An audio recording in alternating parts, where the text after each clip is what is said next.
या ठिकाणी आपण सर्वजण एकत्रित आलेलो आहोत। खरं म्हणजे भीमा कोरेगावला घडलेल्या घटनेच्या निषेधार्थ झालेली घटना ही खरंच निंदनीय आहे, परंतु तरीही माझ्या सर्व समाज बांधवांना माझं हे आव्हान असेल की बाबासाहेबांना जो समाज अपेक्षित आहे तशा पद्धतीने आपण या घटनेचा निषेध करायला हवा। कुठल्याही पद्धतीने आपण कायदा हातात न घेता बाबासाहेबांच्या कुठल्याही भावना दुखावल्या जाणार नाहीत याचा प्रत्येक कार्यकर्त्याने मनामध्ये विचार करावा। शासनाकडे आपण झालेल्या घटनेबद्दल कायदेशीर कारवाईची मागणी करणारच आहोत आणि तशा पद्धतीने शासन आपल्याला मदतही करणार आहे, परंतु सर्व समाज शांततेने आणि चांगल्या पद्धतीने या घटनेचा निषेध करूया।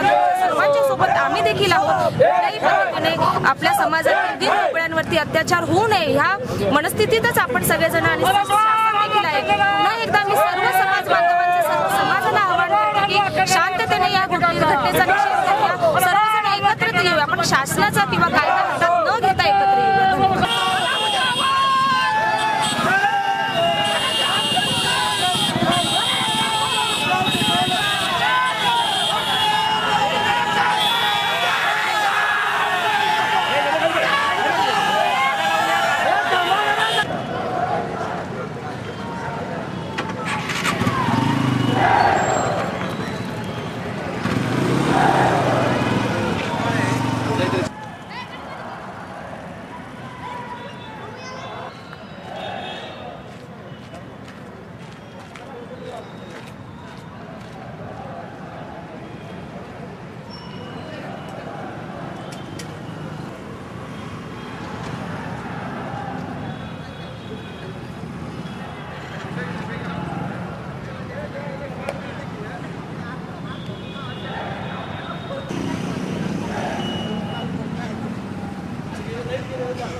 चैनल